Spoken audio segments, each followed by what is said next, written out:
So welcome everyone. I am Kimberly King of Consulting Services by King and Associates Limited, and today I have with me the very accomplished Nerissa Golden. Am I pronouncing your surname correctly, Nerissa? Yes, you are. Lovely, great. So Nerissa is the founder and editor of Montserrat's top digital travel and information platform, Discover Montserrat. She's a journalist and international speaker and the author of 7 books, including The Making of a Caribbeanpreneur, Strategies of Overcoming Fear and Building Wealth, and 30-Day Guide to Living Happy, which is quite awesome. With more than 30 years in traditional and new media, Nerissa's company Golden Media LLC develops communication strategies for multilateral agencies, nonprofit organizations, and governments to tell stories which influence change. She has received awards for her work as one of the Caribbean's strongest advocates for innovation in entrepreneurship and technology. Nerissa is a certified facilitator for the World Bank's Women's Innovation Network of the Caribbean WINC Accelerated Program and a 2016 Pitchit Caribbean winner. She's also named as one of the 31 Caribbean women to watch in 2016. Nerissa was a founding member of Montserrat's National ICT Council and a member of the board of directors for the Montserrat Arts Council. She currently serves on the advisory council for the Covella Foundation and is also creating a learning platform at trulycaribbean.net to mentor a new generation of Caribbeanpreneurs. Nerissa, this is awesome. And as I said, I love reaching out to my Caribbean brothers and sisters who are also in this entrepreneurship ecosystem. And we all about celebrating Global Entrepreneurship Week.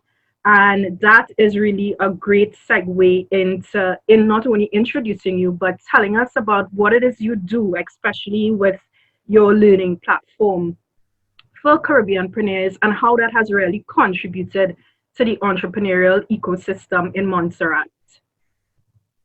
Thank you so much for having me, Kimberly. It's really good to connect with you like this. I moved back to Montserrat from St. Martin and all of the places because I moved around a lot, growing up and even after. Back in 2009, I worked for the government. And one of the things I recognized was that there was missing a lot of hope was missing, I found, in a lot of ways.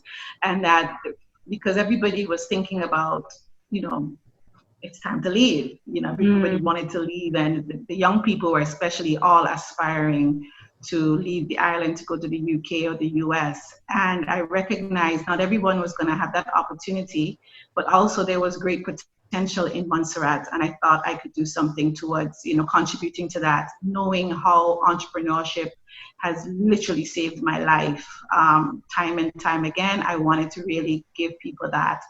So when I moved out from the government full-time into Golden Media in 2014, I think January 2014, I went full-time. I definitely doubled down on just teaching everything I knew about setting up a business, ideas, and definitely in 2014, social media was on the rise, and I knew it was a time definitely for more people to get in there that could be recognized across the region and internationally. And the beautiful thing about Montserrat is because that we're so tiny, it means it also opens up opportunities for us. So suddenly you'd get on a webinar or on a podcast simply because somebody wanted to connect with this new island that they've never heard about. So I wanted to teach people how to leverage all of these different medias to definitely tell their stories and build businesses. And it's just been a fun job. The learning platform is going to go live in January, to face and online, and putting them into this space. And of course, with COVID moved up the timeline. And for a moment as well, I actually thought about launching. It should have launched in September. And I said, no, I wanted it to be better. And also I have been working to bring other people along with me as well, because we've been trying to pay attention to what have people been asking for, where are the gaps. And so the platform will launch. Awesome. So you are launching in January 2021. Now, Yes. That's awesome. That's excellent work, Nerissa. And what I love about what you're saying is that you really took the time from based from your own experience to do a deep dive and teach others about setting up a business and the importance of entrepreneurship versus, that brain drain or that person being focused on wanting to leave what we know as just our tiny islands. Because for some reason, I think I saw a clip with Prime Minister Mia Mottley this week talking about, yeah, talking Exciting about, stuff. So yeah, inspiring. it was awesome, how we need to really embrace our Caribbeanness and how we really make that as part of our identity. And I love that you're taking the time to really create your own niche back at home. That's awesome. So tell me, how has COVID-19 and existing in this pandemic, how has it been for you and for other entrepreneurs, really coexisting and making their way through all of this? Well, for me, a lot of what I do is while I do work with a lot of other clients, I'm also always creating my own work. So there's always something I am working on. And personally, I'm also an author. So I'm always trying to keep ahead. And of course, if you've ever tried to write consistently, it can be tough. And so there's always something on the table to be done. So even in the moments when things kind of got locked down and a lot of things around me had stopped moving, like for us, we were looking forward to our biggest festival, St. Patrick's Festival. We had just launched we had rebooted our Emerald Vibes Fund, and just to see that it was just a speeding up of plans that we had, and that this was just the time to launch, not to overthink it, but just to go for it. I think locally it hit a lot of people hard simply because, again, St. Patrick's was supposed to have been our biggest economic booster for the year. So a lot of people had invested a lot in preparing for it, and they lost a lot because they canceled the festival right in the middle of the festival. And so, and then we had over 3,000, probably close to 3,000 to 4,000 people who come to the island. And remember, our population is 4,500. Yeah. So to literally almost double your population in the span of 10 days, and then they disappear, and you've invested in drinks and shows and artists that are on an island who suddenly can't perform, it was a massive, massive loss to the economy. I think what has happened though is that people have recognized that the things that they were putting off, it was just time to do it, and that they needed to get out there. You can tell anybody, they'll tell you that Nerissa is a big champion for social media and getting on social media. And for all the people who didn't take it seriously, they suddenly realized, I've got to get myself together. Also, all of the things, and you would have seen that as well, all of the things suddenly realized they could happen over a video camera, over social media. And we had to break all of these preconceived ideas of how we were going to do business and just come up with, some new ways. So I think it's a fabulous time because it's forcing us to break out of the comfort zones that we have and just say, you know what, let me just jump in there. Let me just go ahead and do it. Yeah, awesome. You said it well. And I'm liking so much from that because what you're saying, the importance of really giving those entrepreneurs or those artists who may not be well known a platform to be able to tell their story, which is really, really great. And that really puts me on to the next part of it in terms of why is it so important for entrepreneurs? I mean, you need to say to them to create content. Why is content creation so important? You talked about being a champion for getting on social media and telling your story, but why is that really important for entrepreneurs? First of all, it can also almost be seen as a very anti-Caribbean culture thing, in that it's funny. We grow up hearing our parents tell stories about growing up and things like that, but you don't ever hear us talk about business, how we do business, how we struggled. We always hear the laughter at the end, but we never seen the pain. We don't talk about our pain. We don't talk about the fact that we failed several times, and we think we must always show the successes. Also, there's just this fear that if I share my story, someone's going to copy it. And it's because we live in a place where and many of us have had a lot of lack. So we see it and we believe that there's just not enough.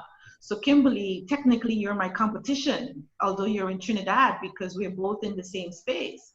And so I could decide, well, why am I going to go on Kimberly's show? Because then she's going to want to steal my audience, or that sort of thing. Rather than recognizing it's the time for us to collaborate, because we're actually going to get further together.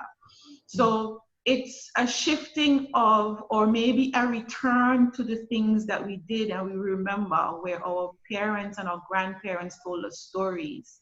You just now need to know how to tell a story about this idea that you have, why you're so passionate about being in business and helping other people, why you love hair, why you love music, why you can take a thread and a needle and create these fabulous creations, why you love bedazzling everything. It doesn't matter what it is. It's about getting excited about what you do and saying, these are the things that move me. I think too, Kimberly, because all of us, and that's why I coined the phrase Caribbeanpreneur, which is somebody with multi-passionate, multiple skills, generating multiple streams of income. We all have multiple skills. You know, we can write, we can sing, we can dance, we can cook up a storm, we can clean a house to the T. We know fashion, we know, it's just amazing. You put us anywhere, we are going to rise to the top, right? And we take it for granted because ain't nothing special. All of us do that. What she thinks she is, who she thinks she is. And it's about saying it is special. It is special, because there are a lot of people who have to focus on one thing only, or have one skill, or don't have any talents. And it's about saying, this is what I do. This is why I love to do it. Let me show you what it is I do. And getting over that fear of thinking everybody's just out to steal our stuff is the first path to actually building wealth. Because I have to believe that there's enough for all of us to have. If I just believe that it's either me or you, Kimberly, then one of us is going to lose in this. But truthfully, if I put my energy into saying, how can I help Kimberly get her goal? You're amazed at what happens, because maybe Kimberly may not be the one that will turn around and reciprocate. But I opened the door for blessings to come to me a different way. I remember back when I organized my first Young Entrepreneurs Conference in St. Martin. I just knew I wanted to tell the world about Caribbean people and how amazing we were. And I found friends and people I went to school with, and I said, I want you to come to St. Martin and speak at my conference. It was my first conference. I mean, it was crazy. And they came, and then when they went home, when they had events, they were like, well, I know the perfect person you need to bring here. So suddenly that launched my international speaking career, because I created a platform for somebody else. So if we focus more on just sharing who we are, why we love our life, why we love the Caribbean, how we do what we do so well, that actually opens the door to generating wealth for you, for others, and it just literally changes the landscape and the energy around you that's going to allow you to continue to attract the very things that you desire most. Oh, I have goosebumps. And I must say that I feel very inspired, because those are my exact words. I think in the Caribbean, we have this fear of, if we don't collaborate, or if we collaborate, there's going to be some sort of stealing of some sort of something. Yes. And we need to understand that who we are, you rightfully said that there are persons who are not multi-talented like us. That's the reality. And who we are is really authentic to us, Right. And at the end of the day, especially in this time, we need to be looking more and more at collaboration. That is the way forward. and giving ourselves, especially our Caribbean voices, the platform and the ability to do so. Now we have it, back probably last year, I might not have reached out to Nerissa because, we're not thinking technology is enabling us to really foster the Caribbean, sorry, oneness that we wanted all the time, but Right. now it is, and it's easier more than anything else, and I'm truly loving that. And that's Yes. that's really a great way, Narissa, in terms of how you're continuing, in terms of what you're doing. That's awesome. And so tell me, in terms of Global Entrepreneurship Week, there's this theme as it relates to ecosystem, education, inclusion, policy, etc. So tell me, in terms of what are you really focused on as being granular in this theme for Global Entrepreneurship Week? Hmm. I think it's a combination, definitely, of education and ecosystem. Mm. For Montserrat's example, we're so tiny that it's really hard to accomplish a lot on our own. So it's important, one, to know who is working in our space that we can team up with, but also we have to have an ecosystem that's bigger than our area, simply because our numbers require that we be bigger. So a lot of what I do is about connecting people with other people. Yeah. So if I find that there's an entrepreneur here that has a service or has an ability that I think makes them stand out, and I know that there's someone else who can help them refine their process, I am connecting the two people because I want this local entrepreneur to get better, and I know other people who've already achieved that. So becoming a connector of my people is really important to that. And then I use my platforms to celebrate and amplify what they're doing. So there are a lot of people who will find me in their inbox saying, hey, you forgot to add that link, or how about you do so to just get that a little further. And then they'll come back and say, oh, wow, Nerissa, that really worked. It made a difference, because it's important for them to understand. And that's where the education comes in. I am amazed every day. And this morning I put out a post saying, I'm proud of you. It was because every day I am still getting women who are for the first time launching their first Facebook page, business page, and they're putting out their product and they're saying, I can't get this to upload. How do I do that? And the link's not working. And just walking them through this process, because some of them feel intimidated. They're 40, they're 50, Yeah. they're trying a thing and they don't know if it's going to work. Mm. So I recognize basic information. As much as I want to talk about becoming a multi-millionaire and big hustle and all that stuff, there's still the very basic of how do you start a business? How do you set up a Facebook page? How do you make sure that your company is registered appropriately for you? How do you identify who your ideal customer is? And there's always going to be a need for that, because this is always going to be their day one. So education has to remain at the forefront of what we do, and and not assume that because we've passed that stage. And I admit there was a time I was getting to that place where I know I'm growing and I'm ready to level up. Mm-hmm. And I'm thinking, okay, all of us need to level up. They're not ready to level up. They're just starting. So it's important to really understand where everybody is along the path and be able to support them in that way, or find the people who can support them better because they're more skilled at that. Mm-hmm. Great. And that's just how we wrap it up. Awesome. We have to be able to identify the entrepreneurs that we want to help, where they are exactly on the journey, and if our skill set is going to be able to get them there, or if we need to collaborate or put them on to someone else who might just be able to get them there as well. So, Nerissa, it has been a pleasure. Please tell persons where they can connect with you further, your different social media handles. Okay. First place, nerissagolden.com, NERISSA Golden.com is my home space for finding all links to everything else. Also, I post regular blog posts around starting a business, marketing, just becoming growing your business. And so I love to share my content there. You can also find me, I have a new YouTube channel, Nerissa Golden on YouTube, and my Instagram, Truly Nerissa, and Truly Nerissa. Instagram is probably the other best place to find me. I'm all over the place, but so they're all connected on nerissagolden.com, and then it all depends on which platform you prefer to connect with me on. That's where I am. Thank you so much for having me here, Kimberly, and I wish you much success and congratulations to everybody celebrating Global Entrepreneurship Week.